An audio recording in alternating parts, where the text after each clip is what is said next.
Now, if you're tuning in, thank you for listening. Make sure you hit the subscribe button, leave a review. I want to talk to you about mental preparation. Today, I had what for me was an extremely challenging workout. It was a 10-mile or 16-kilometer run with 150 burpees straight into like a pull-up. It was insane. The run felt really good, don't get me wrong, but those pull-ups and burpees were brutal, and I made the mistake of drinking a protein shake a little bit too close to running, and well, we all know what happens when you do that. Anyway, so I was thinking about this. I'm always talking about morning routines and preparation for how you can maximize your day. One of the other important things in my life is my training, is my health and fitness.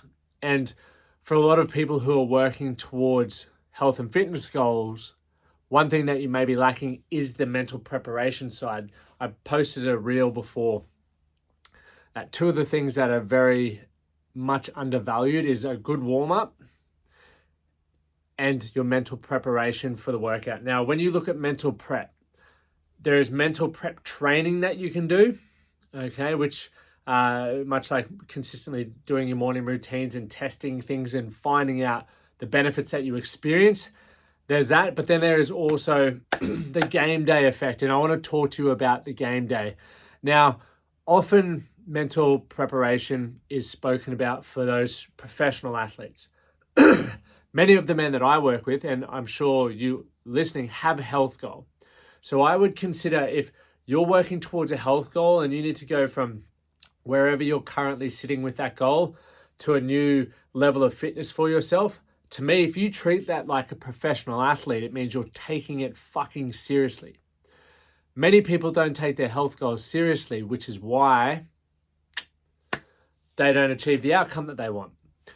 So if we are to take the approach that your health goal is one of the most important things to you, right? You want to thrive to that health goal, and then you can start looking at maintaining and integrating it with a balanced life. People always talk about, and I talk about it a lot, but you've got to get there in the first place.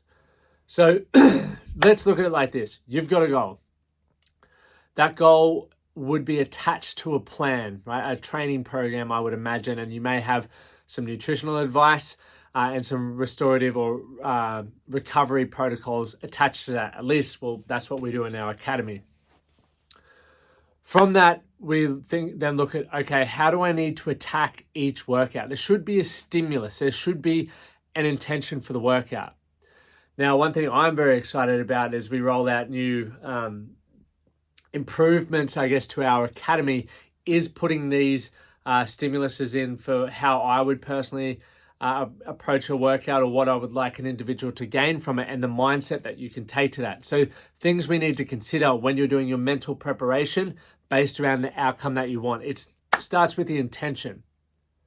What outcome would you like to achieve from this training session? And it should be periodized. Now, some people have the approach, man, I don't want to burn myself out, I'm just going to cruise. And if that works for you, that works for you.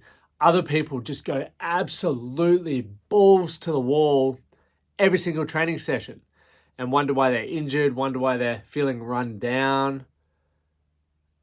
So we've got to work out how we balance that out. And one, obviously, I believe in taking ownership and responsibility. So, the perceived rate of exertion model based on how you're feeling with your work, stress, etc. However, if you know there's an outcome you're working towards, and for myself, I'm training for endurance sort of events that are going to really stress my body. I can't do that every day or I'll burn out, as I mentioned. But I do need to have periods within my training program like today where I'm faced with a really challenging workout. Now, from my experience, what I know comes with that is a whole heap of mental demons and also physical challenges. So the things we need to think about: how do we get our head in the game? Firstly, for me, it's about visualizing what I'm going to experience. Now, generally, when you're trying challenging things, or you're getting in the game, or if you're treating it seriously, you should have practiced before you go for a hard out effort, right? So for me, running's practiced, burpees practiced, pull-ups practiced. Awesome. I understand what my pacing is for certain different distances, and what I mean by my pacing, I mean I can hold sub 5 minute kilometers for 10K. Okay, so therefore, if I'm looking at a 16 kilometer workout, I might pop that out like I did today to a 5:30, 5:30 kilometer per hour pace for that part of the workout. Does that make sense? So I can strategize and pace. But what I want to do is visualize it, right? What is it going to be like for me experiencing that run? I know what it's like to run 1K. I know what it's like to run 10K. I've run a half marathon. So I have reference points. If you don't have reference points, well, talk to people who have done it and get some feedback around blisters, chafing, knee pain, hydration, food intake, etc. All of those things are important, but you need to visualize those moments happening, because if you can prepare as best as you can, you will be able to respond better when shit hits the fan. And majority of the time, things don't go to plan. As I mentioned, my toilet break that was needed today.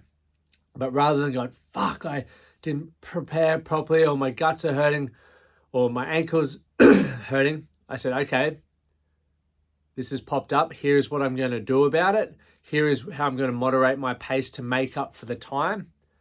Okay, but because I'd visualized, because I'd set the intention that I'm probably going to expect something to go wrong, how am I going to respond to it? And for the outcome that I was looking for, it had to be a positive response. A reaction would not have helped me at all. So the first thing to think about in your mental preparation is visualizing what you're about to put yourself through, and using anchor points or reference points from training and from, I guess, other challenging things in your life.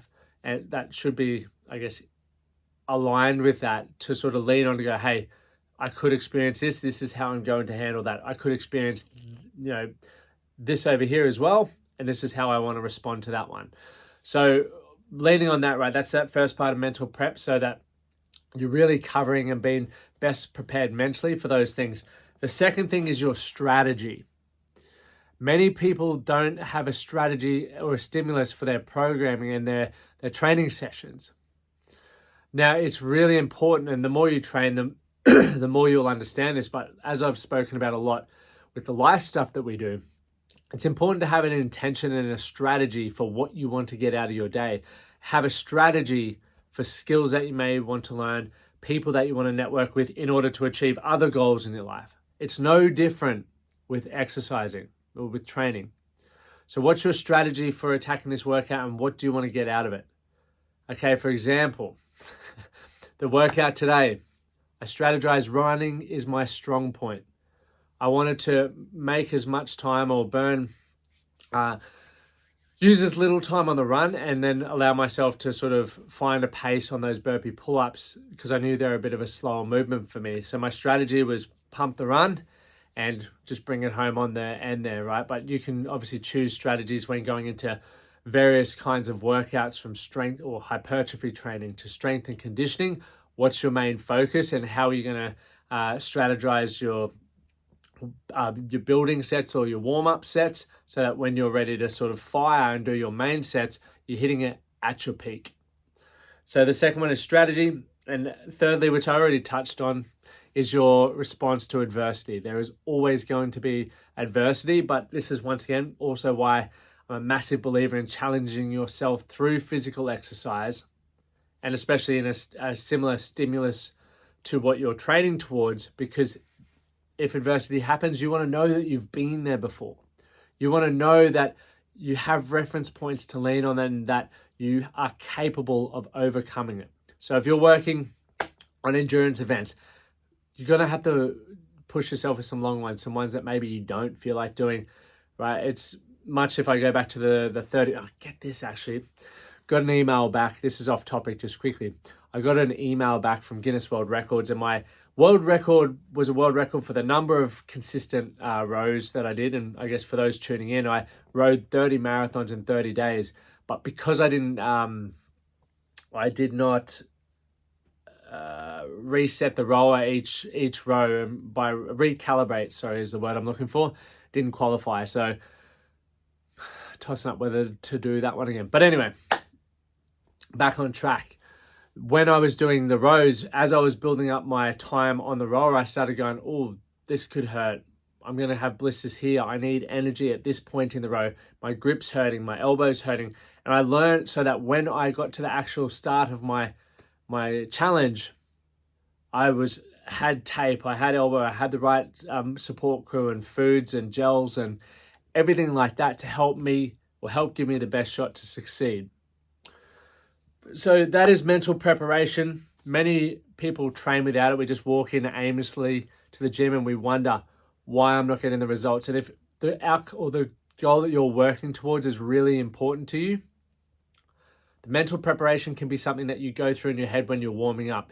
The mental preparation can be something that you go through on your drive or walk to the gym.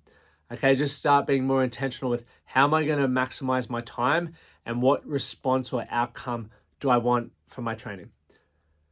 Thank you guys for tuning in. If you got value from it, remember, hit the follow, subscribe button, leave comments, leave reviews. It's all extremely helpful because all the information I'm sharing here is to help you become your own best friend and do something today to be better for tomorrow.